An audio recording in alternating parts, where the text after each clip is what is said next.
So tonight I want to share with you this very special piece that I recently acquired about a month ago. It is an incredible art book, a sort of illustrated behind the scenes making of one of my favorite films of all time, The Never-Ending Story. And I didn't know about this book until fairly recently because it was only published in Europe. So, being that California kid that I was when this film came out, I had no idea about this. This was only advertised to people in Europe and also, oddly enough, in Japan. There is a Japanese version, but of course, I wanted the English version. So, the film came out in 1984 and the book was published in 1985, and it was limited edition. So, there aren't many copies, and I think it's one of maybe only two books that I've ever spent this much money on. I spent quite a bit of money, but apparently it sells for even more. So I could ramble on and on about how much this film means to me, but I'm going to keep it succinct in saying that at the time when it came out, Michael Jackson's Thriller was the hugest thing, and I was the biggest fan. And in my estimation, what Thriller was for music, The Neverending Story was for film. I still think nothing beats it in terms of the emotion that the director, Wolfgang Peterson, put into it. It is very palpable. Even adults to this day speak about the emotion behind this film, the depression, the hopelessness, but the hope and the joy and the revenge even that is told through this film. He really brought about emotions in a way that I can't really say many other films have. So it is to this day one of my absolute favorites. So without rambling on anymore, let's just get into it. Now, the most difficult thing was getting this book into frame, because as you can see, it's very large. It takes up all of my filming space. I think we've got it. So it says The World of the Neverending Story, Guild Publishing, London. So it says the publishing house is London, but then over here it says it was published in Spain, Barcelona, in 1986. And here's the table of contents. And we're going to go through all of it so you have a chance to see every single page.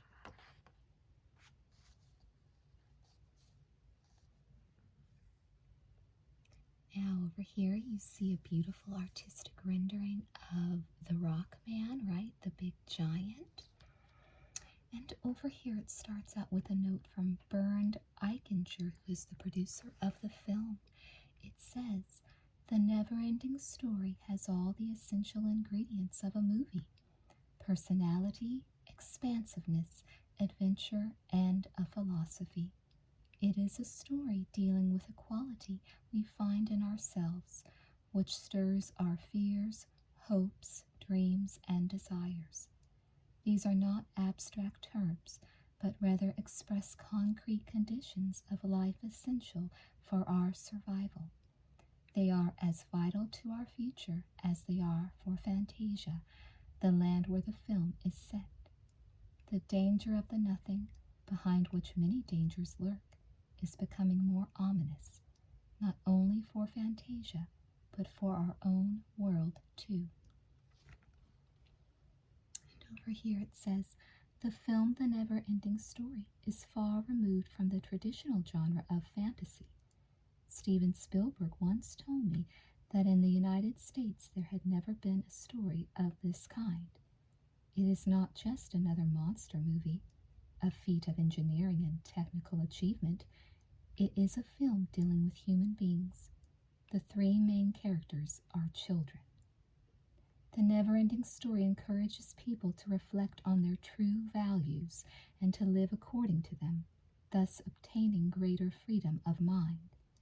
Each one of us has the ability to fantasize, and the power of imagination helps us to avoid the danger of suppression and manipulation. The film exemplifies all this by means of a little boy who, due to his fantasies, discovers a completely new world and, in the end, succumbs to it.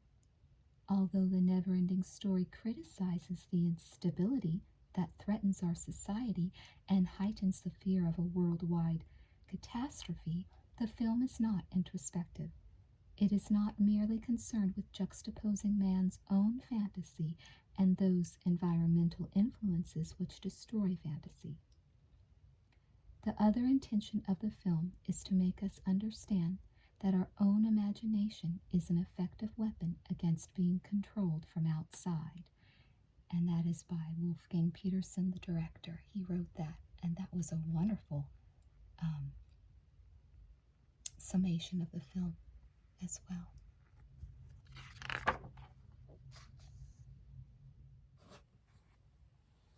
Okay, now I have to get over here to read this side. It says the story of the film, Never-Ending Story.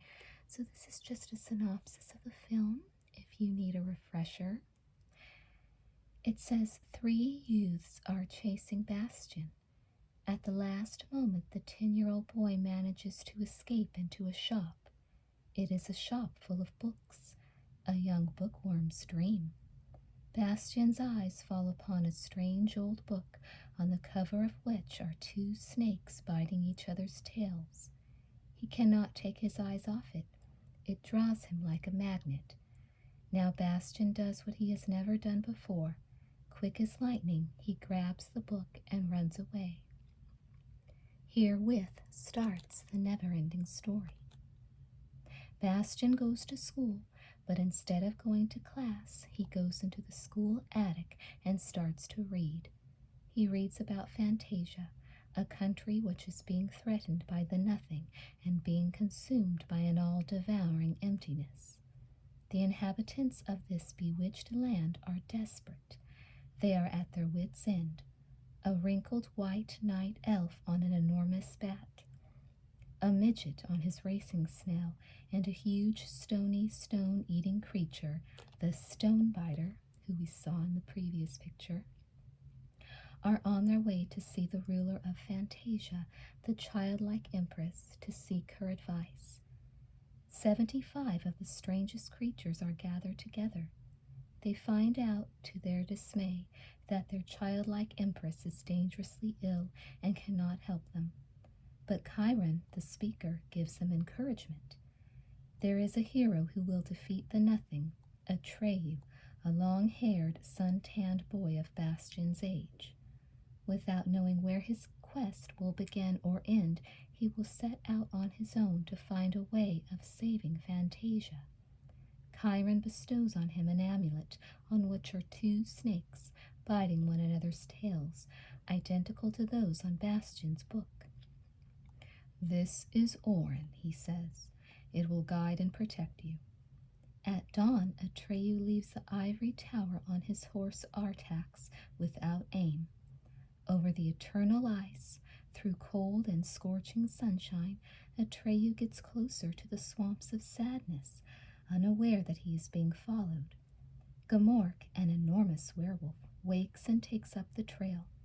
With enormous speed, he closes in on the boy who is fighting in the morass to save his drowning horse, all to no avail.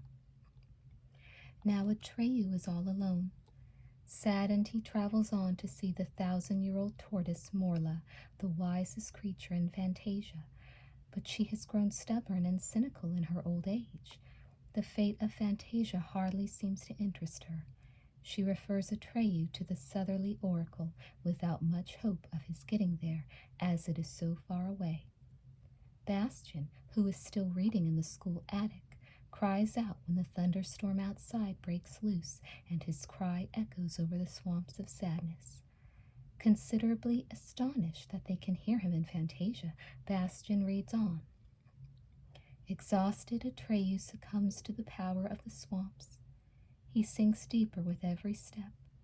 Bastian fears for his life because Gamork, the werewolf, is closing in. A bright light fills the heavens. 2 talons grab Atreyu and take him away. He awakes days later, lying next to a giant white dragon. Quietly he tries to steal away. "Stay here," says the dragon. "I am Future. I have saved you from the swamps. I am your friend." Now Future, that must be the German variant of Falcor, right? Atreyu finds himself at the southerly oracle with two wrinkled gnomes. Urgel the wife has dressed his wounds. Engiwook is her husband, an unkempt, bespectacled alchemist who knows the secret of the oracle. At the end of the plain are two mighty sphinx guarding the entrance to the oracle, their gaze burning anyone who steps through the gates while doubting himself. Atreyu is confident and without hesitation steps through the gates, behind which waits another trial. He shall see his true self in a mirror. Fearlessly he looks into the mirror and sees Bastion's face. In the attic, which is by now in twilight, Bastion throws the book away. This can't be true. He can't appear in the book himself. However, his curiosity triumphs over his initial shock, and he reads on. Atreyu learns from the oracle that only an earthling can rid the land of the nothing. Where can he find an earth child? Outside the borders of Fantasia, says the oracle. Immediately Atreyu and Future get ready, but to no avail. In the meantime, a large part of Fantasia is being destroyed by the nothing, and time again the pair get close to the dangerous suction, until suddenly they are seized by it. Atreyu loses his grip, falls off the back of Future and into the waves of the sea. On awakening the following morning, he finds himself on a beach. Lost, he wanders through the cheerless, ruined city. Everywhere around him is the horrible sucking sound of the nothing. Suddenly he stands before Gamork, the werewolf, whose only aim is to destroy Atreyu so that nobody can then save Fantasia. But before Gamork can throw himself onto the boy, they are both engulfed by the nothing, which swallows up everything. Atreyu has already surrendered when he feels two talons grab him by the shoulders. Future. While flying towards the ivory tower, which stands up like the last bastion from the emptiness, the land beneath them is being devoured by the nothing. For the first time Atreyu is before the childlike empress, downcast, a failure, one who has failed to fulfill his task. The childlike empress encourages him because she knows the earthling bastion is very close. He had lived through all the adventures of Atreyu, and now it befalls him to fulfill Atreyu's mission to save Fantasia. Bastion can still not believe that he is the chosen one. While the ivory tower is being increasingly damaged by comets, he struggles against the realization that a book has become a reality. The more he fights against it, the more he gets drawn into the book, until finally he overcomes the unbelievable and the destiny of Fantasia becomes his own. Only through one of his kind, who is willing to live in the world of fantasy, can the world of fantasy live. As Bastion realizes this, Fantasia is saved. And, says the childlike empress, in Fantasia you can have as many wishes as you like. Bastion considers. To start with, says he would like to fly on the back of the dragon.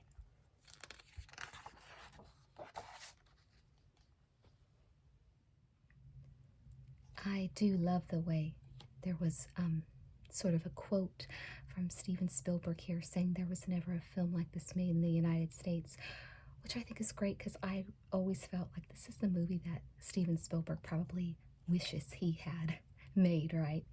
He's a genius as well, but so was Wolfgang Petersen, and he probably wishes he had his kind of genius to create this. So over here, it says the land of Fantasia. The film invites us to visit a land beyond space and time where everybody has been, although it cannot be found on the map. It is a very important land, made up of everything that can be found on our planet, and much more besides.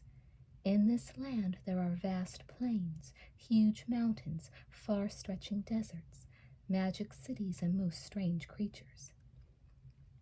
It is a beautiful land, both eerie and mysterious. It has always been there, and for thousands of years surprisingly little has changed. Many writers have told stories of this land, each of them in his own manner. Many artists have painted it, but not one of the pictures resembles another. Each one of us knows this land in a different guise, yet our imaginings have much in common: the beauty of vast landscapes, the lure of primitive nature, and the thrill of adventure. This fantastic land has no boundaries, no rules or regulations, unless you enforce all this upon yourself. It is a land so stunning that many who go there get lost and do not find their way back again. But this has not prevented other people from making their journeys to this realm of fantasy. Children, with their desire for adventure, are particularly keen to find their way there. As we get older, we tend to develop strange inhibitions, which stifle our longing to travel to this magical land. Yet we can only fully appreciate the truth of our own world if we understand the nature of this dreamland. In the film, The Neverending Story, the land is called Fantasia, the land of daydreams. All that we need to enjoy traveling there is a creative approach to our own power of imagination and the courage to dream our own dreams. Sometimes nice stories accompany us on our way to Fantasia, stories like The Neverending Story. We are all governed by our own imagination, our very personal fantasia. In our imagination, we combine all those things we miss in everyday life with all the beauty of the real world. But fantasia can also mirror parts of our nightmare world.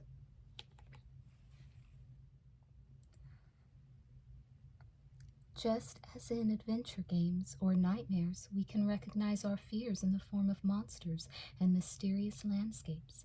In Fantasia, we can defeat these threats since they are only the creation of our own imagination. But Fantasia is not merely a place where wishes come true. It lies beyond our control, as in our own dreams, which we can use creatively but cannot fetter without destroying them in the end.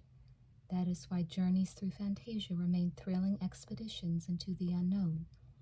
We must let our imagination run free, believing in our fantasies without actually knowing where they will lead us. In the next valley, behind the howling forest and beyond the sea of darkness, we will find all our wishes and desires, or the horror of our imminent fears and tortured souls.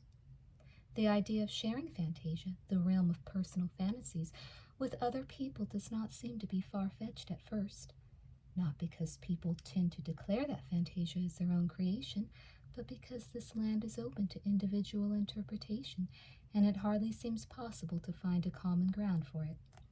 However, if we carried our very own Fantasia within ourselves, we would not create it solely through our own dreams, but would be influenced by the dream worlds of writers, painters, and narrators who have inspired and fed our imagination.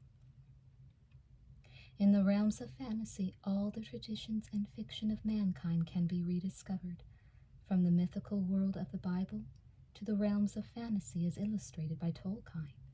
Even if our fantasy is something very personal, it is also the result of our own dreams, together with dreams told to us by others.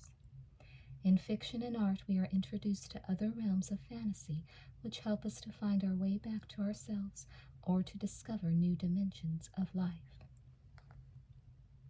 And right here it says, this is the Mountains of Glass in Fantasia, and this is artwork by RICO, who I believe I mentioned earlier, the same artist of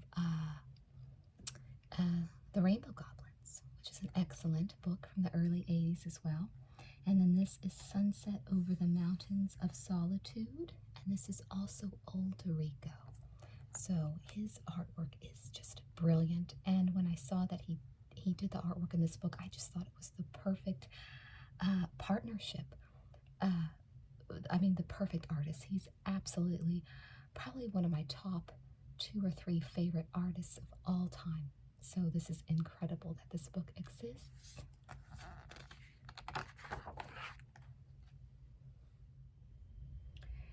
If we accept that we are enchanted by Fantasia, there is still plenty of room for our own imaginary world. We can easily identify with the world presented in a book without being forced to accept certain ideas. In this, the medium of film limits our fantasies to a greater extent than the book does, since the screen presents prefabricated pictures. In the context of the film, it seems quite natural that we are drawn into all kinds of adventures through our visual perception. In a film, we enjoy the sensation of being taken away to a strange imaginary world through our eyes. But what about a film which, strictly speaking, chooses the realm of fantasy as its main setting? Fantasia is a metaphor, but at the same time this land is at the center of a story which is never-ending, told within the limitations of film. In the story, a landscape can be realistically described and can also function as a symbol. The writer can rely entirely on the fantasies of his readers. In the film, the story must be enacted. The symbolic aspect may be maintained for the audience, but the swamps of sadness must be arranged in the studio. For this reason, it is essential to represent these swamps in a way that hundreds of people can accept. This is why the undertaking to put Fantasia, the home of all dreams, onto film turned out to be a particularly difficult one. This says the village of the grass people, which is the home of Atreyu, and old RICO illustrated it. And we don't see Atreyu's homeland in the film, but this was concept art that old RICO did. In the original novel, The Neverending Story, there was plenty of scope for the reader to create his own Fantasia by using his power of imagination. The book, on the other hand, challenges the reader to declare his faith in his own fantasy and to believe in its power. Therefore, the book offers not only detailed descriptions, but in a splendid variety of poetical symbols, serving as a key to the powers of the reader's own imagination. For this reason, it was necessary to pick and choose from a wide variety of possibilities to create fantasy pictures that a large number of spectators could identify with. These pictures established the visual counterpart to the scriptive element. Many landscapes were painted which did not later appear in the film, but which were essential in forming a united picture of Fantasia. These first pictures gave rise to the film version of Fantasia and provided the basis from which all members of the team involved in the project could work. Long before the actual shooting of the film began, the pictures had created a unique world and established a background in front of which the film could start to tell its story. On these pages you can find the beautiful paintings that date from the time when the film was being prepared. Not all of them were adopted for the film, but nevertheless they provided a basis for the land of Fantasia as presented in the film.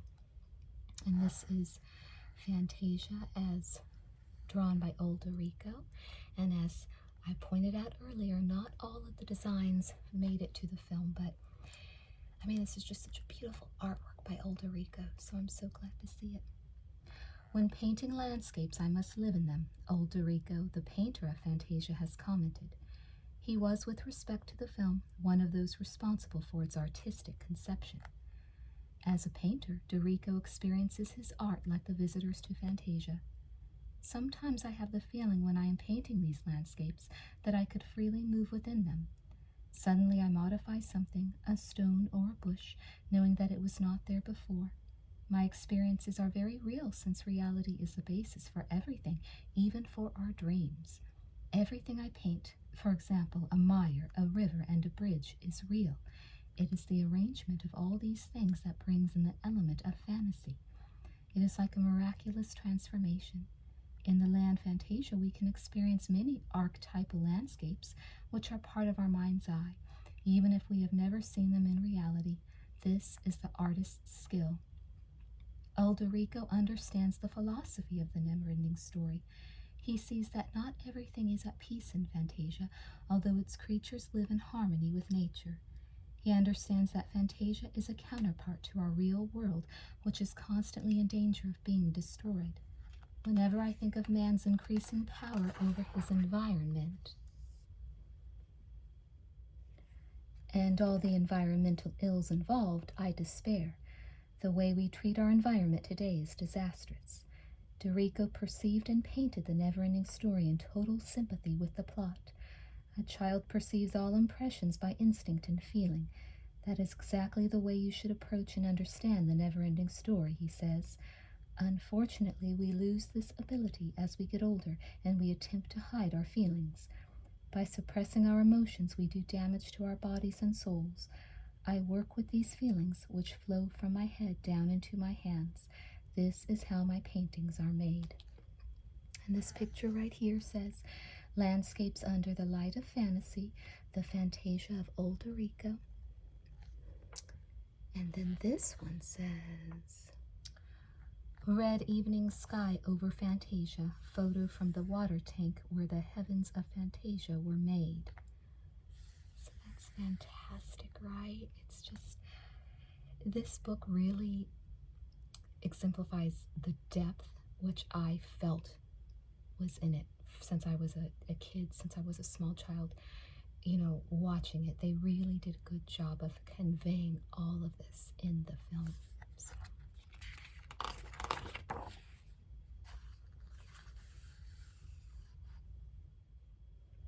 And over here we have The Howling Forest by Night by Rico.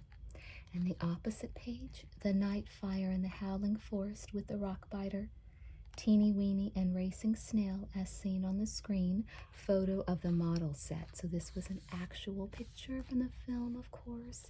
You recognize the incredible Rockbiter. Who doesn't love him, right?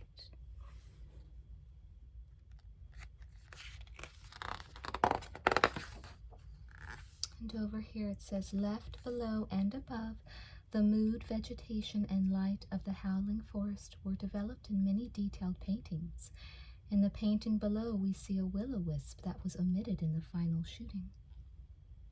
2 models of the howling forest in the studio, above a production landscape model in small scale, below the life-size studio set in front of the blue screen, which helped to combine the forest with other shootings.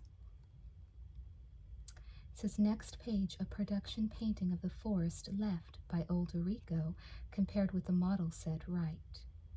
Okay, so the illustrations compared to the actual model that they did, an excellent, beautiful job with. Okay, so this is what the next page was. So here is what he drew, Rico drew, and then this is the actual model, which they really did a fantastic job with, I would say.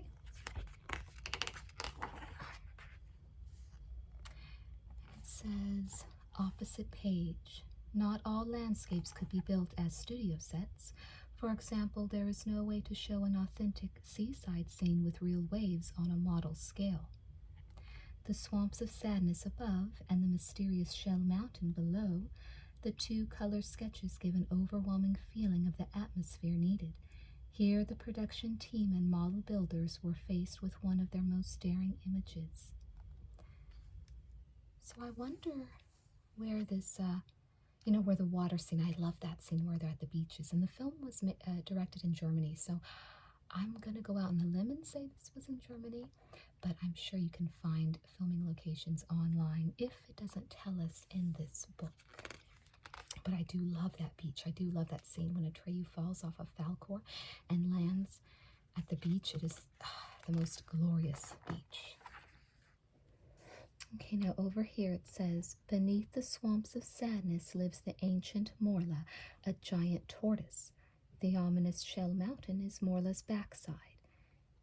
Even Rico's production paintings could not show the sky-scraping creature as a whole. The study of the Morla's head helped the model designers. Next page, a first drawing of Atreyu's confrontation with the Morla. Not only Atreyu, but all the people on the production team shuddered when they saw the actual size of the tortoise for the first time. And life imitated art, because as a child, around the same time this film came out, I had a pet tortoise. I had a desert tortoise. I know there's a lot of turtles that are wild and in places like southern states and stuff, but in the West Coast, desert tortoises are what live over there. But I didn't know anybody else with a pet desert tortoise, but I had one. And so watching this film, it was like, life imitating art. It reminded me of my own tortoise, who I just named Turtsy. But he looked a lot like this, so I thought he was so cute. Oh, okay. So there is the picture by older Rico, and over there is a tree. The young Native American boy, Indigenous American boy. Oh, and then there's the actual film version of Morla, and there's the film Atreyu, who I thought was so cool. At that age, I was at the age where I wanted to grow up to be him because he's some years older than me. He was like 12 and I was like 3 or 4, and I wanted to be him so bad. It says tons of mud were transported to the studios in order to build the life-size swamp landscape. Several models of the Morla were built in different sizes, as a giant life-size shell, as a face model, which is this photo, and as a complete miniature model, which was 60 inches in height. So much work is put into these. So much work that I can totally appreciate. Oh, here's some artwork of the Nothing Gamork.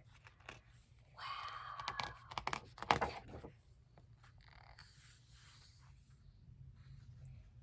In the shadow of the nothing. Fantasia is in danger. The nothing is threatening the world of fantasy. Where I come from, there used to be a beautiful lake, the rockbiter tells us in one scene of the film. But then it was gone. A hole would be something, but there was nothing. This nothing creeps like a malevolent beast across the land, destroying everything. The creatures of Fantasia are left to face the nothing without protection. It seems as if they have lost their right to exist wherever their world disappears. Sometimes they are drawn into the nothing, voluntarily seeking their own destruction by hurling themselves into it like lemmings. The most frightening thing about the nothing is its incomprehensibility. It turns up on the horizon like a thunderstorm that looks as if it would herald the apocalypse, and then it bursts upon Fantasia. Its strange, sucking force generates colossal, turbulent storms that destroy everything in their path. But this catastrophe is only the side effect of a far more terrible metaphysical disaster. Fantasia as a world of fantasies is very fragile. The human power of imagination has not only created it, but it also secures its existence. Whenever the power of imagination vanishes, all fantasies disappear with it. This is the real threat of the nothing. Gamork, the awe-inspiring creature of the nothing, declares, "Every part, every creature of Fantasia is a piece of the dreams and hopes of mankind. Whenever people have begun to forget their dreams and to lose their hopes, it is the emptiness left over that destroys our world. The nothing is not only manifest in catastrophes, but it also seems to have an evil power of its own. It has agents like Gamork, servants of the power behind the nothing. The nothing is deeply rooted in the minds of the people who have lost their fantasies. People who have no hopes can be controlled quite easily, Gamork says. The nothing could represent man's desire for power, his ruthless intention to oppress the real world, accompanied by the loss of his ability to dream. For the inhabitants of Fantasia, this explanation of the nothing does not exist, of course. Fantasia is real to the Fantasians, and the idea that they are creations of a strange power of imagination is beyond their comprehension, just as it is inconceivable that the characters in a traditional novel would start a conversation about their author. How should the creatures of Fantasia understand a catastrophe that destroys their very existence? In earlier stories that carried the reader away into fantasy worlds, the lurking danger was always manifest in an evil power which could be defeated. In numerous stories, the brave hero finally succeeds in beating the villain and showing the blind and the foolish the real meaning of life. In the more classical fantasy story, standing in the tradition of Tolkien's Lord of the Rings, the plot and the conflict is based on the protagonist's struggle against the personified evil. The hero may be challenged by the power of evil to fight against it with flaming swords. He may also be required to come to moral and philosophical decisions, yet the story gives its hero a chance to defeat the evil. This film has only little in common with all these adventure stories. The power behind the nothing cannot be defeated by courage or force. The danger which threatens Fantasia cannot be beaten from within the realm, since it is not even conceivable to its inhabitants. Nowhere in Fantasia is there any counterforce which could stop the nothing from growing bigger and bigger until it envelops the land. Only our imagination can triumph over it. The only thing traditional fantasy stories and the never-ending story have in common is the pleasure they take in the thrilling effect of fantasy. It can be described as an adventure story, but the adventures it deals with are not concerned with the struggle between good and evil. Rather, they are an attempt to give an insight into our own lives and to make us reflect upon the truth. And over here is another picture by RICO, and it says, "A menacing thunderstorm heralds the coming of the nothing." And it says, the previous page, "The Nothing Creates the Gomorrah," an early production painting by RICO, trying to show the nothing as both allegorical and real at the same time. That picture that we saw previous. The presentation of the nothing in the film is a particularly difficult matter. How can you present something on the screen that cannot be defined and that is beyond visual perception? The nothing itself could only be represented as a dark area, but this would be ineffectual. Therefore, in the film, the nothing is visualized through all the catastrophes which result from its most destructive force, and the spectator can experience it through the perspective of the Fantasian creatures. Like a hurricane, the nothing devours everything, leaving only emptiness. It seems as if one part of Fantasia has vanished into a cosmic void. From the outset, it was important for the film to convey a convincing mood through its landscapes, as it was not to be a film of disasters. The nothing had to be presented as a menacing force of catastrophic dimensions, and the filmmakers succeeded in doing this by using impressive pictures of the sky. They show dark clouds gathering as a thunderstorm brews, the darkness of which underlines the dismay of the Fantasian inhabitants. The roaring storm uproots forests and tears everything to pieces until entire landscapes are destroyed. At first, these scenes were designed as paintings, then they were adapted for the camera, and finally worked out as trick photography. The movement of the clouds could naturally not have been painted, so the clouds were made by mixing colored liquids in a huge water tank till the nothing took on a definite form, manifesting itself in giant thunderstorms. I loved the thunderstorms in this film, loved it. So now we know how they did that. They mixed colored liquids in a huge water tank.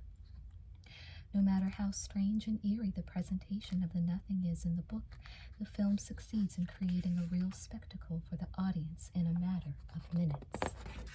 Absolutely, absolutely. So on this page it says, "Above, the storms of the nothing create havoc on the howling forest. The thunderstorms are symbols of all ancient fears of mankind and give a definitive character of angst to the nothing."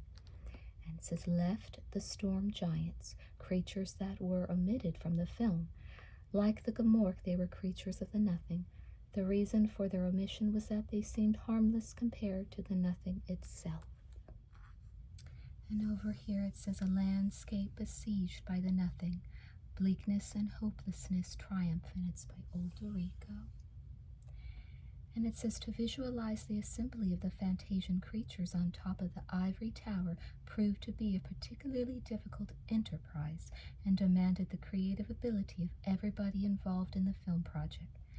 80 different creatures were required to fill the childlike empress's terrace in the tower. Although the creatures were only needed in the background of the stage, each of them had to be designed individually so that they could exhibit the assembly of Fantasia in all its variety and magic charm. When this scene was being prepared, many ideas were necessary. On the next pages, the most beautiful and charming projections of Fantasia can be found. Some of them could not be used in the film, but they are splendid examples of what the inhabitants of Fantasia look like. The creatures had to be fantastic in appearance, but the designers wanted to avoid the air of a Christmas fairy tale performed on stage. This scene was not visualized as a fancy dress ball, but rather an assembly of well-known creatures from our imaginary world. On the other hand, it was not possible to attach as much effort and importance to all these 80 creatures as was necessary for Rockbiter and Nighthawk. It was the task of the dress designers to create a bizarre world within their means. Although it was not intended to attach central importance to this, it was important to succeed in capturing the magic world of Fantasia, which is so different from all the traditional monster shows of fantasy movies. The attention to detail in these scenes of the Ivory Tower enabled the audience to discover Fantasia as the land of their own wishes and desires. The scene of the assembly represents Fantasia as a whole, while some individual creatures find themselves in the center of the action. Nighthawk sailing through the air on his bat, Teeny Weeny on his racing snail, and Rockbiter become representatives of Fantasian inhabitants with whom the spectator can identify.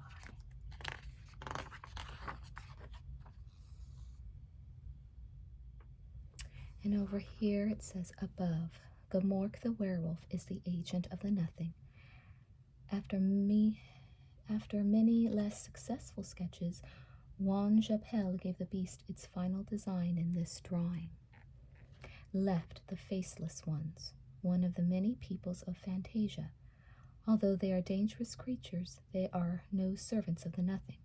The Gamork must be distinguished from them in horror and wickedness. And the sketch is by Juan Japel. And over here it says, Falcor the dragon fights against the storm giants, a scene that needed many sketches, but in the end was not used for the film, because the nothing was more impressive than any ghostly personification could have been. Mike White created the nothing storms in a 5,000-liter tank by mixing liquids of different colors. The tank scenery was then filmed in slow motion. It's interesting to see how they did the skies, because if you remember, if you rewatch the Neverending Story, I've seen it so many times, the opening scene, the sky, I wondered how that was made. I'm like, where did they film that? Well, it wasn't real sky, it was liquid ink in tanks and water tanks. So that's fascinating to me how they got that incredible, how they made that sky look. I loved it.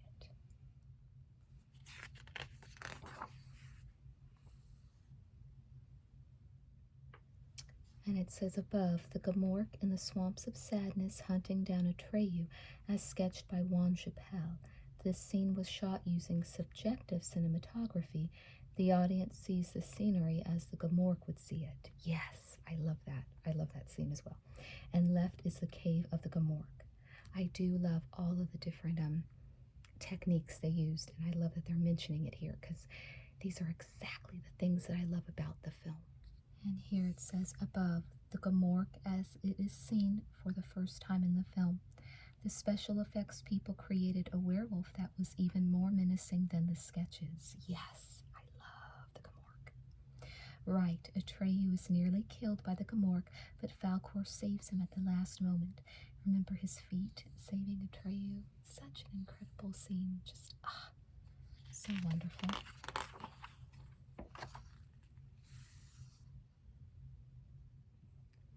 And over here it says above and left, in the ruined city, the final confrontation between Atreyu and the Gamork takes place. Atreyu, the brave, fights the werebeast to the death. There he is, and there he is on top of him. Opposite page. Before the fight, there is an important dialogue between Atreyu and the Gamork. For this scene, the marvelous model of the creature was built. It was able to produce 59 mimetical movements of the face. Yes, oh my god. I love the Gamork. Is anybody else as obsessed with this film as I am? Because it is incredible, and I love that they're mentioning all the things that made it so wonderful to me. And there he is, that infamous scene of the Gamork. And I keep hearing a dog in the background, which I can't stand. I hate barking dogs, but maybe it's a sign. Maybe it's the Gamork saying, stop talking about me.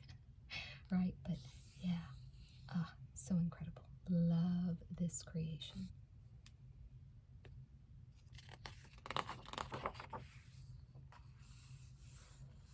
And over here it says, above, Atreyu battles with the nothing. And the next page, even Atreyu's mission is not able to stop the nothing. In the end, there are only asteroids left floating in outer space. Only the ivory tower, the heart of Fantasia, has survived. Brian Johnson of Star Wars fame created the special effects for this sequence. That makes sense.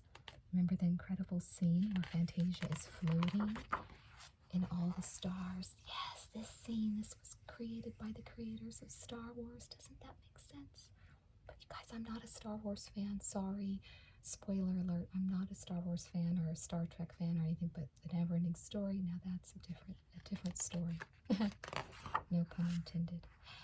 And here is the meeting space at the terrace of the Tower of the Childlike Empress. Beautiful scene, right? Such a poignant scene.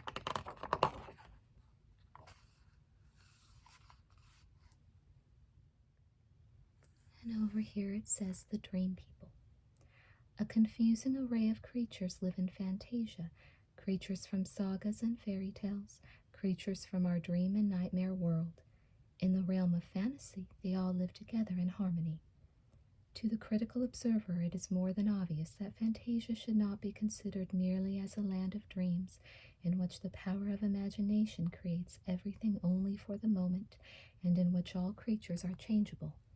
The creatures of Fantasia have their own history, race, and sex. They do not follow any stereotypical pattern, but in their world they are living creatures made of flesh and blood, or like the rockbiter of any other life substances. The permanent threat of the nothing suggests that they, like human beings, fear to lose their lives. No matter how different the creatures of Fantasia may be, there is one thing they have in common. They are all rooted in man's fantasy. Man has always lived in realms of imagination and has created all manner of fantasy beings. Sometimes they were magical mixtures of humans and animals, as pictured by the early cavemen, very likely the first attempts of the human power of imagination. Since those early days of man's history, these creatures have accompanied the development of the human mind. Simultaneously, human fantasy also created beings who expressed man's delight in giving birth to the most creative pictures of fantasy. There are also monsters who were conquered and destroyed by heroes and creatures from spooky stories and fairy tales. All of these followed a certain pattern when created by the human mind. It is difficult to imagine anything that has no equivalent in our real world against which our imagination can be worked out. That is the reason why most of the fabulous beasts are mixtures of existing species of animals. The regal characteristics of the lion are combined with the eagle to make the more powerful griffin, or the lioness is furnished with a woman's head to create an elegant sphinx. Human beings who are furnished with parts of animal bodies, such as harpies, minotaurs, and centaurs, can be found in infinite numbers and varieties. There are also creatures such as gnomes, goblins, trolls, imps, elves, and dwarves, who are imitations of human beings, while possessing distinct characteristics of their own which make them different species. At the beginning of the film, The Neverending Story, we are confronted with 3 of these creatures: Nighthawk, Rockbiter, and Teeny Weeny.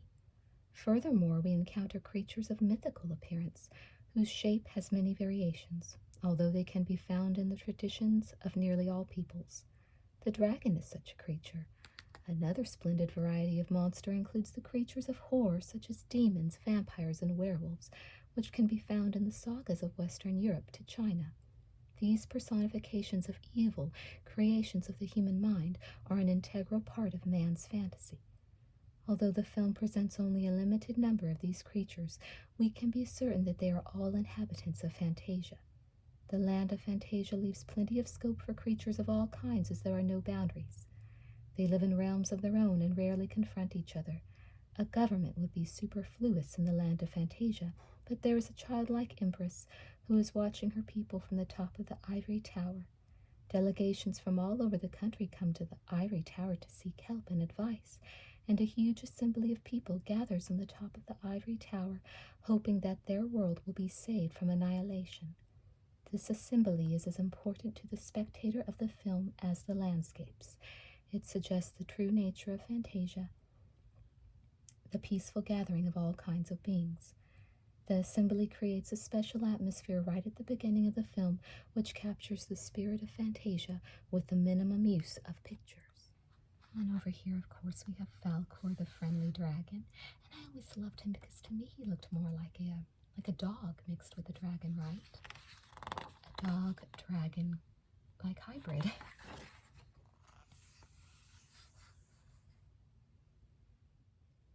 Over here it says Juan Chappelle's first sketches of the people of Fantasia. Butterfly fairies above left, the will-o'-the-wisps above right, a companion of the teeny weeny that was not included in the film, insects with human characteristics below left, intelligent trees and mushrooms below right. In Fantasia, even the flora has a soul and personality.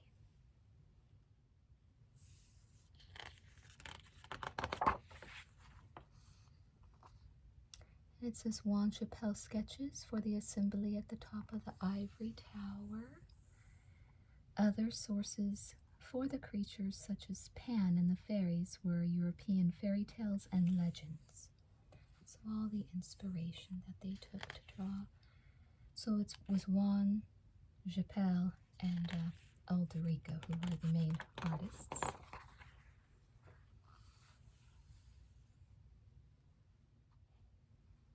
Over here you see the gathering, and it says using the sketches, so the sketches we saw on the previous page, the costumers created the 80 ambassadors of Fantasia who wait for the help of the childlike empress.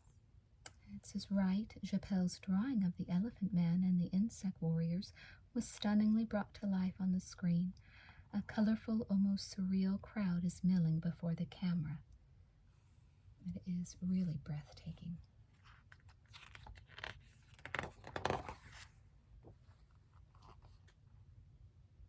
Fairies and fauns. The main difficulty for the costumers was to get appropriate material for their work.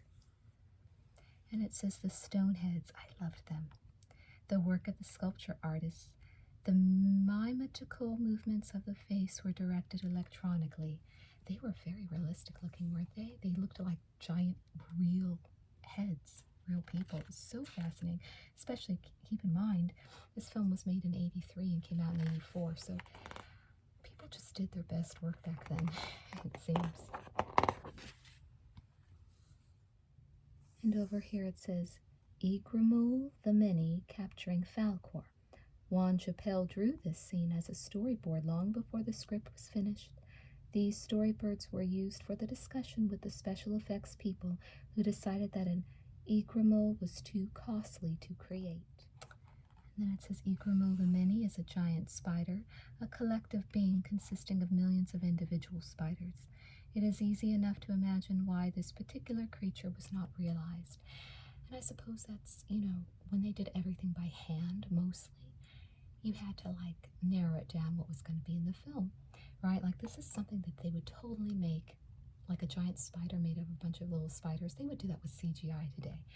And again, it wouldn't look as great as this film either, in my opinion. So if that was a little too much for them to take on, I completely understand. I love what they did do with the film.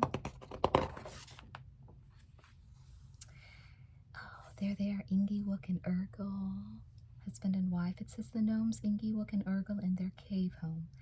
The sympathetic little beings are played by the English actors Sidney Bromley and Patricia Hayes. Falcor the dragon was the most expensive creature created for the film. The model is 15 meters in height. In some scenes, it had to be substituted by a miniature model standing about 10 inches high. Colin Arthur, responsible for special effects, makeup, and sculpture design, says, "We are usually called only when horror effects are needed. Therefore, in this film, it was a great relief to be allowed to create friendly creatures that we liked from the beginning." He's just incredible. The character of Falcor. love him. And I love that they gave him big, beautiful, soft brown eyes because he had his white fur. It reminded me I had a Persian cat at the time that was all white-haired with brown eyes, and I love that color combo. It's so sweet and friendly.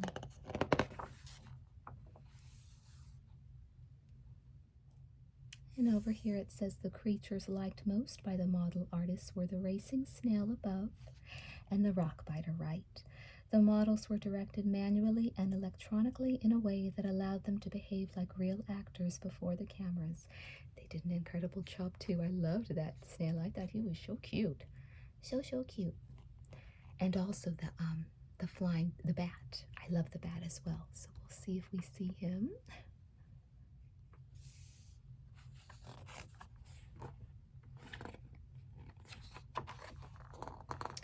It says special care was needed to translate Juan Chappelle's sketches of the night hawk and the teeny weeny to the screen because these creatures were the first beings of Fantasia the audience would see. They would be crucial in creating the right atmosphere for the movie. Chappelle therefore provided alternative drawings ranging from punk to Victorian fairy tale. Oh wow, love the creativity. For the night hawk, it was not enough to give him a definitive outfit. Chappelle also had to give an idea of his character and movements because no actor had ever seen a walking night hawk. True.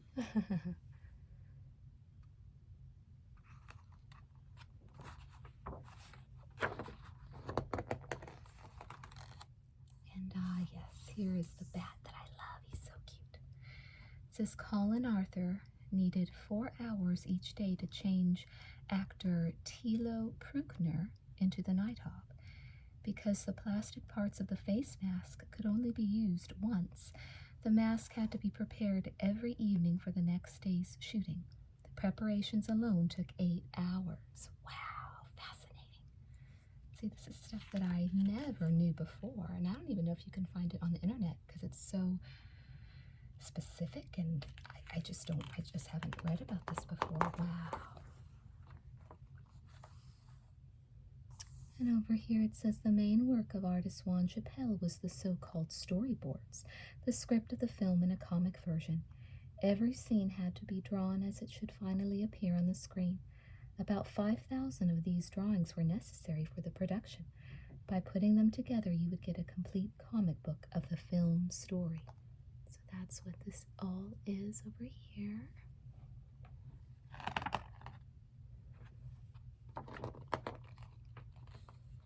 The storyboards on this double page and the previous pages are from a very early stage of the film production.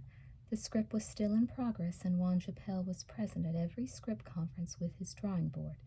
The meeting in the Howling Forest, as shown on these pages, never took place in the film. The rock biter, for example, was not able to fall off his bike in such an artistic way.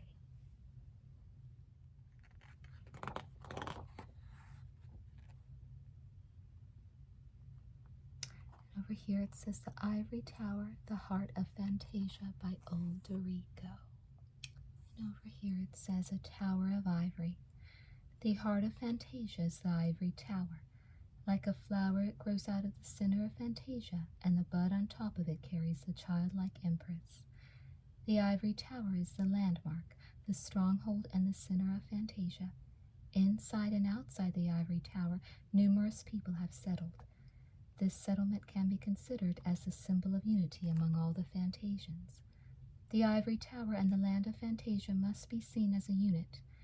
Because it is the seat of residence of the Empress, it also expresses the deep love between her and Fantasia.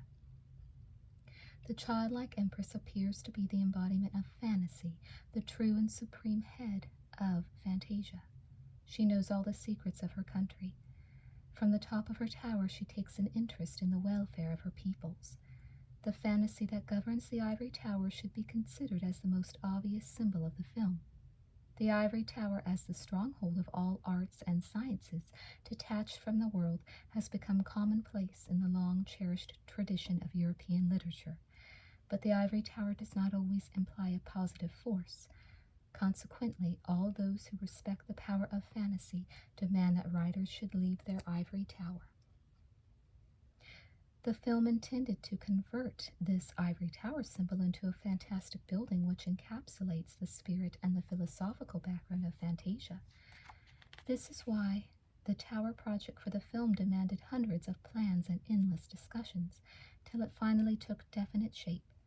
Special architecture was needed, appropriate to the realm of fantasy. In the concept of the film script, the ivory tower is not built by anybody.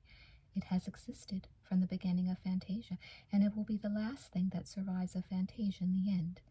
The film designers, on the other hand, had to grapple with very concrete projections.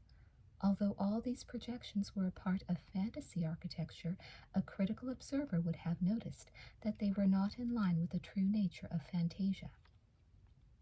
They were more suitable for Disneyland or New York, but never for old RICO's paintings. The solution to the problem seemed to be quite simple.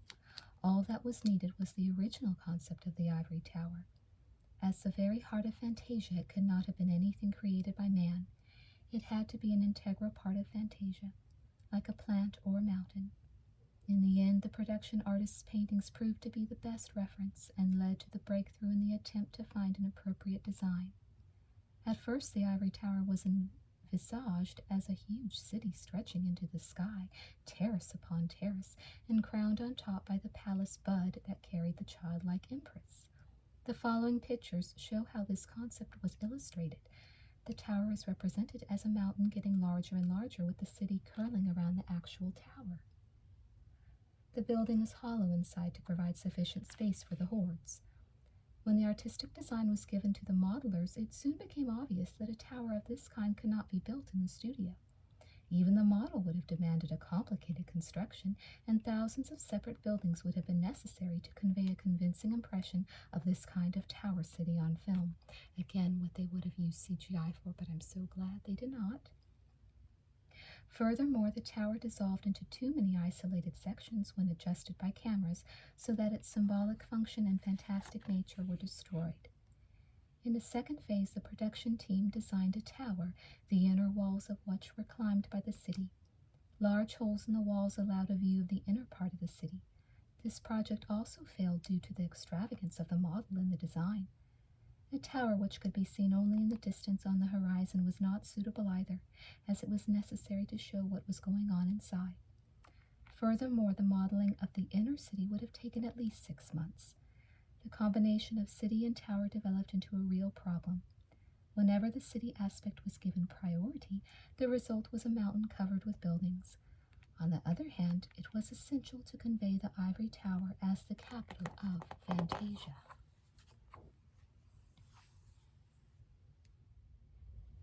And over here it says, the people of Fantasia on their way to the ivory tower. The storyboard from an early script stage, when the ivory tower was still imagined as a giant pyramid city. But I love the design that they settled with instead of these, even though these are fantastic as well. I really love what they came up with. And over here it says the ivory tower as a hollow mountain, and this was Rico's original concept. Another flaw in the design was that the mountain crowned by the Empress's palace did not possess the dreamlike beauty and charm that the heart of Fantasia should express. It began to look threatening, as if the chaotic swarm of people from capital cities of our own world had found their way to Fantasia. Finally, RICO moved the city to a real peak of a rock through which the ivory tower broke like a flower in full blossom, stretching to the Fantasian sky. The solution to the problem was found, a concept both convincing and aesthetic. The land of fantasies had found its ivory tower, and this new solution was worked out by the modelers in due course. Once the tower had found its final shape, Rolf Zehetbauer, the film designer and outfitter, could start working on the palace of the childlike empress, which was the bud of a white flower, like an immense magnolia crowning the tower. This is the place where the Fantasians gather to ask their empress for advice. It is also the place from which Atreyu starts his quest to find the savior of his land, and to which he returns in the end when the ivory tower is the last vestige of Fantasia, which has not been devoured by the Nothing. The open terrace with the immense magnolia made of ivory had to meet the same requirements as the ivory tower before. It was expected to be fantastic, poetic, and full of symbolic significance, and, unlike the tower, it had to be built as a life-size palace in the studio. Light, sky, and landscape could not bring the thrill of magic to it. This could only be created under the cold light of the studio spotlights. Zehet Bauer started to convert the flower arrangement of the ivory tower to an appropriate architecture. The fragility of the palace was underlined by means of soft contours and harmonious lines. Yes, its different components were mainly made of polystyrene, a material that lends itself well to the medium of film and the world of dreams and fantasies. Zehet Bauer noticed the success of his project for the first time when the 80 delegates of the assembly admired his creation. The palace and the creatures melted into unity in a magic place whose radiance had already been noticeable in the studio.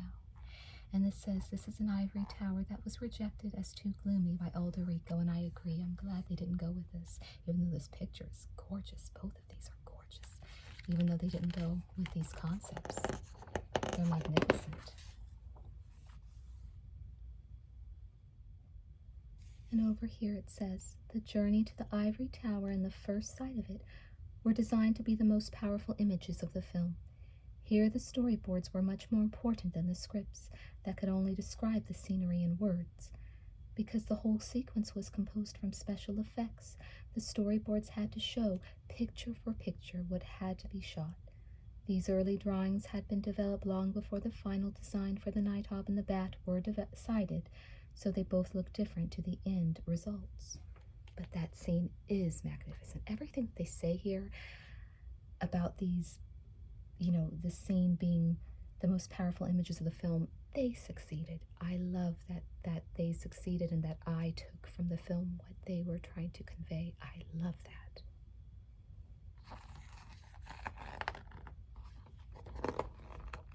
And here's more of those storyboard concepts.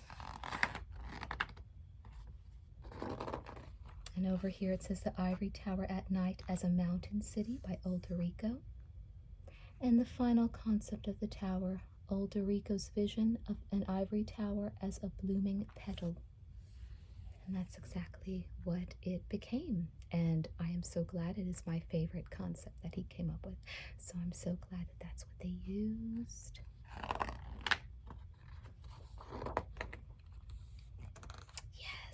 Remember this, you guys? The Magnolia Blossom Palace on the top of the tower as designed by Rolf Zehet Bauer.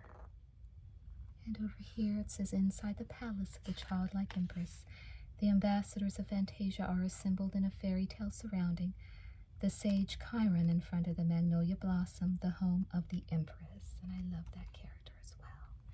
It's just so fantastic and incredible. The iconic image, right? Atreyu on Falkor, who we all adore. So iconic.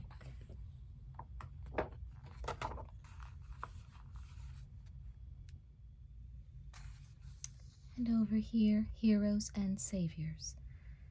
The adventure of Fantasia unfolds before our eyes on the screen, but we cannot easily recognize the well-known hero figures of film or literature.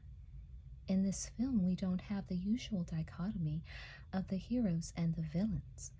The Nothing may be a dark power and has the Gomorrah as an agent, but it is like natural catastrophe. There is no chance to fight the Nothing personally. Like a voracious growth, the Nothing constantly devours Fantasia. Unlike the evil doings of a sorcerer or the deadly intrigues of the murdering minister of darkness, on his ruthless climb to power, the Nothing is a terrible and invisible danger, which the traditional savior would be powerless to overthrow. Yet the childlike empress sends a hero to her peoples to save their world. His name is Atreyu, a 12-year-old boy of the plains people who hunt the purple buffaloes. The proud way he moves suggests that he is a warrior, but to everybody's surprise he is only a little boy. Nevertheless, he is sent out on Artax, his beloved pony, to save Fantasia. Heroes who defeat evil belong to the standard repertoire of fantasy stories and movies. If the film had dealt with the more traditional hero, Atreyu would rapidly have advanced to a most powerful warrior, or at least would have met a noble knight who would have taken his part. Maybe the little boy is dreaming such things when he leaves the palace of the childlike empress. There is nobody who gives Atreyu any advice on his way, apart from the empress's medallion, the Orin. "It will guide and protect you," says Chiron, the speaker of the palace. The Orin shows two snakes, each holding the tail of the other, but no matter how brave Atreyu is, he is not able to understand the meaning of the medallion. If he had understood its message, he would never have accepted his dangerous quest. Many ordeals await Atreyu, and through them he gains greater willpower and valor. He matures in wisdom and understanding, but he fails to discover the riddle of his commission and the true meaning of Fantasia. Yet when he returns to the ivory tower, beaten and in total despair, the childlike empress reveals to him the success of all his adventures. When Atreyu starts off on his dangerous journey, a merciless enemy is already in hot pursuit. The Nothing gives birth to Gamork, a gigantic wolf-like monster who follows hard on the heels of the unsuspecting boy. No matter how frightening Gamork may be, the film succeeds in presenting a realistic creature who does not possess the loathsome mask of terror that most traditional monsters wear. The untypical nature of Gamork is also highlighted by the fact that he contributes, in an indirect way, to the rescue of Fantasia. The ambivalence of this experience is reminiscent of the story of a man who longed through all his life for passing through a forbidden door which was all the time open for him, but he couldn't see that. In Atreyu's story, the feeling of frustration is in the end transcended by a new meaning of his quest.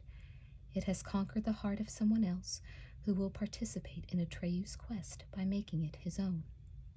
Gamork makes everybody who identifies himself with Atreyu and all his perilous adventures suffer with the little boy. When the real savior of Fantasia goes beyond the boundaries for the first time to enter the world of dreams, it is his fear for Atreyu that drives him on. This savior is Bastian, a little boy of the same age as Atreyu, who has been waiting for his chance to cure the land from the terrible disease spread by the Nothing. Bastian lives outside Fantasia in the real world. He knows nothing of his mission when he starts to read Atreyu's first adventures in a book entitled The Never-Ending Story. All Bastian feels is his intense longing for a realm of fantasy, a desire fired whenever he reads an exciting book, or sometimes even in the math lessons when he starts to draw unicorns into his books. He would like to help the childlike empress and Atreyu with all his might, but he does not know how to, not yet. On one of his journeys, Atreyu is thrown into an eerie ruined city which has been dead for centuries. The ruined and desolate landscape seems to have been closed in by the Nothing, condemned to eternal destruction. If Falkor, the luck dragon, had not rescued the boy at the crucial moment, brave Atreyu would also have been devoured by the Nothing. In this mysterious ruined city, Atreyu glimpses the true nature of his quest for the first time. In a decayed palace, he discovers a strange, ancient wall on which he can read his own story, the story of the quest. He sees all the adventures he had in the swamps of sadness and the southern oracle. And over here you see Chiron tells of the promised savior. That's also such a poignant scene. He can see Gamork, his pursuer, and also his own miraculous rescue by the luck dragon. For the first time he understands that his own story is never-ending. It is just one story out of an infinite number of never-ending stories that make up the land of Fantasia. The most extraordinary thing about Atreyu's story is his mission. It is not a quest of a traditional nature with a beginning, a middle, and an end. It is one that attempts to make man believe in his own fantasy and to encourage him to save Fantasia by means of his own imagination and renew the land using the power of dreams. Meanwhile, Bastian hides in the attic of his school to read the book, The Never-Ending Story.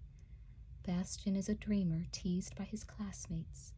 His father does not understand him, and after his mother's death, Bastian is about to despair of the real world because it is so hostile to him. He is constantly being told to abandon his dreams and illusions and to cope with reality instead. And over here it says, together with Artax, his beloved horse, Atreyu starts his quest through Fantasia in search of the hero promised as a savior by the childlike empress. And over here, right, it says a studio forest that cannot be distinguished from real forest scenery. And it is just gorgeous what they were able to create in a studio, you know? So Bastian gradually begins to understand that he himself plays an essential part in the never-ending story as it is his story. He can read in the book how Atreyu confronts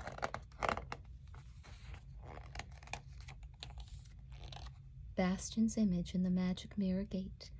He is frightened when he comprehends that the childlike empress is calling him of all people, the playful dreamer. They are creations of my own mind, Bastian says to himself. I must not allow myself these follies any more. He is just on the point of despair when he does exactly what is needed to save Fantasia and himself at the decisive moment. He gives the childlike empress a new name, Child of the Moon or Moonchild. With this magic deed, resulting from the power of imagination, the fantasy of the little boy defeats the nothing, the dangerous, destructive, and devouring power of non-fantasy. Bastian himself becomes an integral part of his own fantasy world, renewing in it by defeating the nothing through his powerful imagination. And over here it says, in the swamps of sadness, Atreyu has to fight for the life of Artax, when the brave horse is sucked into the pit because he gave up all hope. For this scene, several days of mud fighting was necessary. Shooting took place in a life-size swamp with real mud. Only the horse was quite comfortable, standing on an elevator under the swamp that moved up and down. When the mud became uncomfortably high for it, the horse was replaced by a model.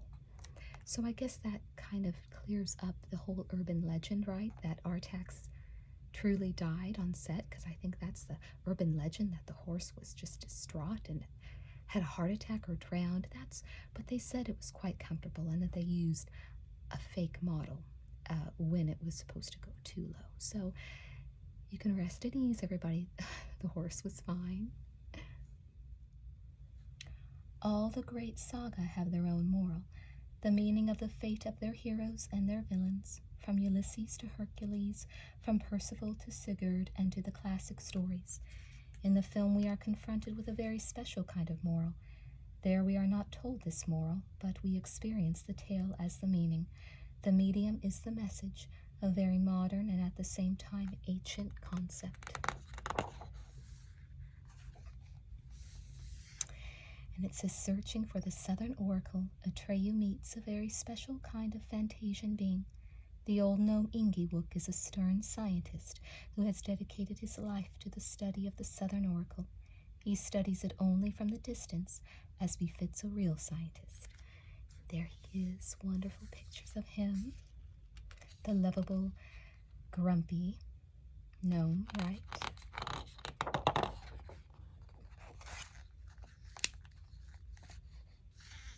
One of the magic places of the film that was so difficult to design was the Southern Oracle.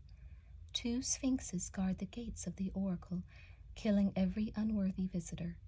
Old RICO gave the sphinxes a mysterious glow, above, left, and right. For the filming, creatures were needed that could be built in the studio, so the living sphinxes were turned into statues below. So he drew them as living for the art, but they were statues of course, in the film.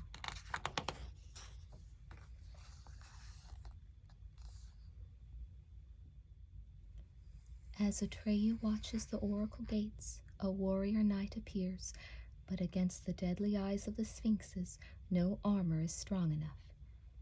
It took lengthy discussions to decide what the danger of the sphinxes should actually be in the film.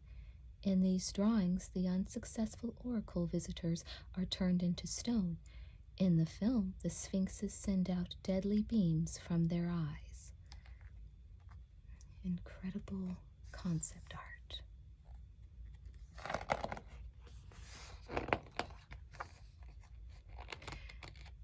Beyond the Sphinx Gate, Atreyu, to his surprise, encounters another gate, the Mirror Gate. Through this mirror, he can look for the first time into our world, the world that creates Fantasia from its own dreams and fantasies. But there is only a mirror and no savior from the nothing. Instead of the expected hero, there is only another little boy to be seen in the magic mirror. The boy is reading a book, and he does not look a very heroic character. But Atreyu feels that there exists real friendship between him and this strange-looking boy, and he sees the book in his hands, The Never-Ending Story. A wonderful scene.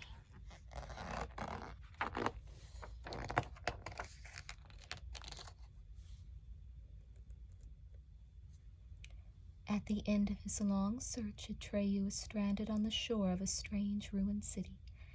When he explores the old collapsed buildings, he makes a very strange discovery. He encounters the secret of Fantasia because he sees that he is the character in the story that is as old as Fantasia itself. This is the never-ending story. It says left, the boy riding the dragon, a powerful image of freedom and adventure. The American Film Company even used it for their film poster, courtesy of Warner Brothers. Yes, this is the cover of the soundtrack as well. Illustration on page 102 is by kind permission from Warner's Communication, Inc. Yes, that's the very famous poster that was used.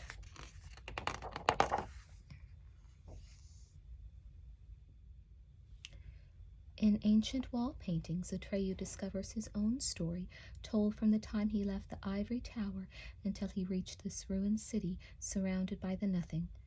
There is only one painting he does not understand at once, the one with the Gamork.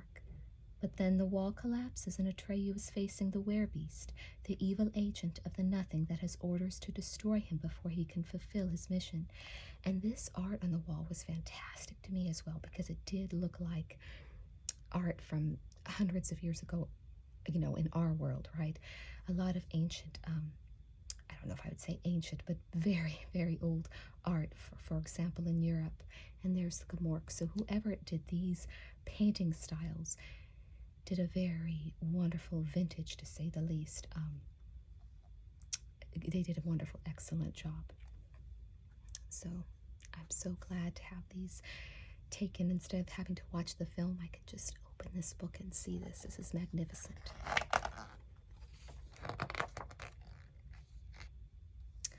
Only the ivory tower is left of Fantasia.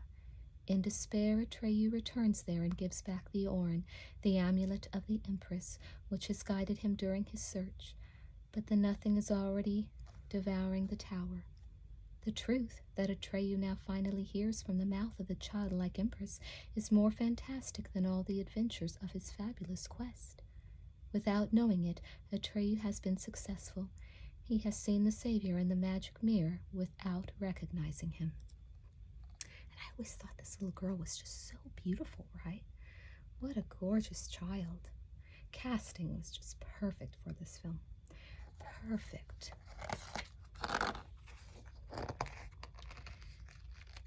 In the attic of his school, the shy and awkward dreamer Bastian is hiding to read a book that he has stolen from a strange bookshop. This book is entitled The Never-Ending Story, and while reading it, Bastian discovers to his great surprise that he himself plays an important part in the story. Now I have a question for any other 80s adolescents. Was it ever your dream to ditch school and go up into the attic and just read? Because I've been a bibliophile since day one, and I didn't always like school. I was quiet, I was a reader, I was not unlike Bastian. I saw myself in him, so this was always my fantasy, to be able to do this when all the kids were in class, to be up in the attic reading and just away from all the mean kids, right? It says, when Fantasia is almost completely obliterated by the nothing, Bastian comes to a page in the book where the childlike Empress addresses him directly. He reads that his duty is to save this wonderful world of dreams and visions. Bastian must himself participate in the story. He must willingly contribute his own imagination to it. A magic act of naming is required. Bastian has to give a new name to the childlike empress. He calls her Moonchild. And do you also remember not hearing what he yelled into the wind? Like, I didn't know for many years that what he said was Moonchild until I read the actual novel that the film was based on, which the film is better, by the way. Okay, this says the creation of Fantasia. The Fantasia of the film was created in the Bavarian studios of Munich, Geisel, Gasteig between 1982 and 1983. Behind guarded doors, an international team of fantasy film specialists worked on the most expensive film project that was ever produced in Germany. They developed the landscapes and creatures that had been designed by old RICO and other creative artists. In a studio hall measuring 1,700 square meters, giant landscape sets were built. The Howling Forest, the Swamps of Sadness, the Southern Oracle, and the Magnolian Palace of the Ivory Tower. Production designer Rolf Zehetbauer used tons of sand, mud, and bushes. Real problems only arose with the set of the Howling Forest. Here, real wood vegetation was placed in the studio, and naturally some bugs found their way into the decoration. Under the hot studio lights, the bugs produced a destructive brood that started to eat their way through the entire set. They could only be destroyed by a professional insect sprayer. For the Swamps of Sadness, a pattern of pools was placed in the studio, filled with mud and decorated with dead trees. To catch the sad atmosphere of Olderico's paintings, Zehetbauer carefully chose only colorless materials. The first rule was that all studio landscapes had to be as natural-looking as possible, and I think they did an excellent job. Certain special effects shots needed miniature models of the landscapes that must look exactly like them. The most beautifully decorated mini-set was the one of the swamps, just 10 square meters in size. The complication of these models sprang from the fact that the vegetation could not simply be reduced in size. A small tree, for example, does not have the appropriate structure to make it look like a larger one. The set architect, Johann Iwan Kott, used scrumps from dead trees, but he experienced even more difficulty with the reproduction of the ferns on a smaller scale. Kott discovered an Irish moss that had to be flown in from Ireland. Another problem was created by the fog because it would not stay long enough on the miniature set. The solution seemed to be to put ice under the model, but the studio lamps were too hot for the ice, so in the end a tent was erected over the set. The second job, almost as daring, was the construction of the fantastic beings, from the rockbiter to the dragon Falcor. The final drawings were chosen from hundreds of sketches, and Colin Arthur, the English costumer and designer, made the creatures from them. First, these creatures were formed in clay and then changed until the final look was decided. The next step was to build a life-size figure from plaster of Paris.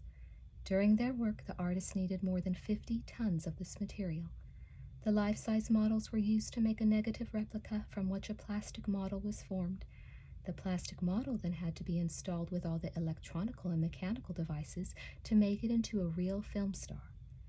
Joe Breda, a former security technician from Rome, developed the inner life of the creatures. He says of his work, "I don't like all this electronic and computer technology. Computers are stupid, and if you use them to operate a creature, it looks just as stupid, unreal, and mechanical.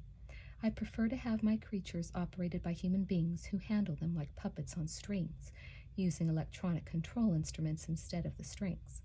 This looks much more lifelike because the human operator makes errors in spontaneous movements. To give life to the Gomorrah, it had to be controlled by 15 people, but that made it a real beast." Agree.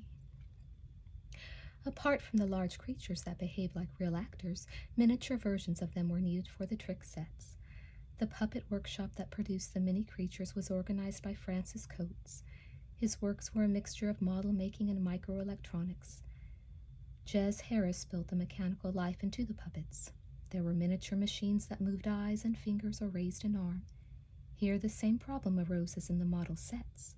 Materials with a special texture were needed for the clothing of the puppets. These had to look convincing on the big screen and not like old kitchen rags. The supervisor of all special effects was trick photography wizard Brian Johnson. He guaranteed that the ideas in the script and the concept of the director, Wolfgang Petersen, were compatible on the screen. Johnson was responsible for the installment and shooting of the biggest blue screen wall in the world.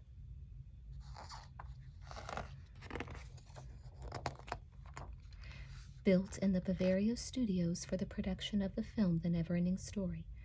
Without the blue screen technique, a fantasy film like this would have been impossible to realize.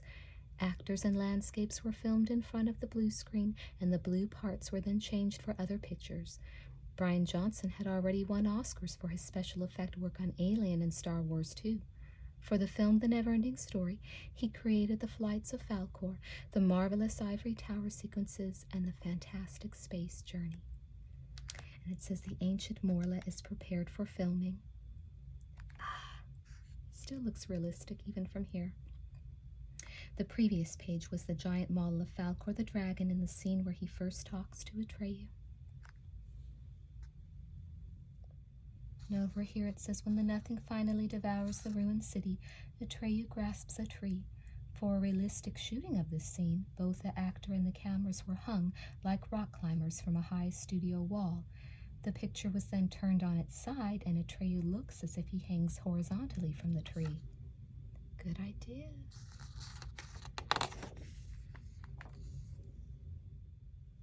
Over here it says the dragon was the darling of the studios, but he needed special attention all the time. His glowing back had to be coiffured every day, like that of a poodle. A ride on the dragon filmed in front of the blue screen. The blue screen is then changed for a landscape filmed from a plan. Now I wonder what the difference is between a blue screen and a green screen, because we hear about green screen a lot today, but I haven't heard about a blue screen, so I wonder if they still use blue screens as well. Director Petersen treated his creatures as if they were real actors. He talked to them and ordered them around, while the specialists that worked the models tried to make them affect Petersen. In the end, the racing snail became Petersen's special friend. He's so cute. Designed sketches of the teeny weeny. First he was imagined as somewhat sheepish, then he became more impish, left. Sketches like this were all the costumers had to work from. So it all started out with these sketches.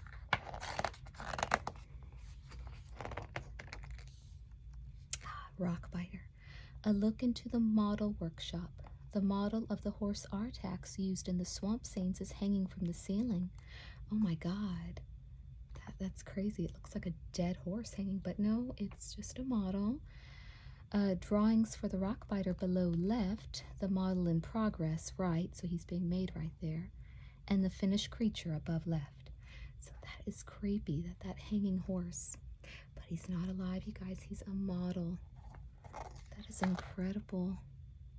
Wow, wow, wow. And then we come to the Neverending Story. Oh, it mentions the song, which is a study in arpeggio. If you didn't know that, the song by Lamal is a study in arpeggio. That's harp, and the harp instrument is a study in arpeggio. Beautiful song, one of the most beautiful songs ever written in my estimation. And this is the cast in the film. The cast, the art directors, production designers, everybody is listed.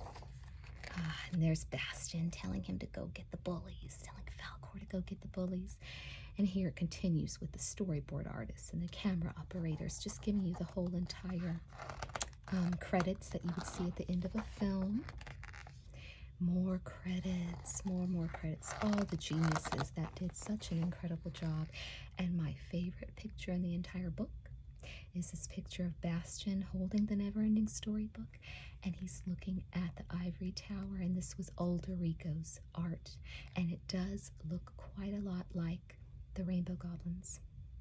And there's the artists that's all mentioned, you know, old RICO, Juan Chappelle, Ernie Collar, storyboards. And I think we have come to the end of the book. And there again, I love that the back,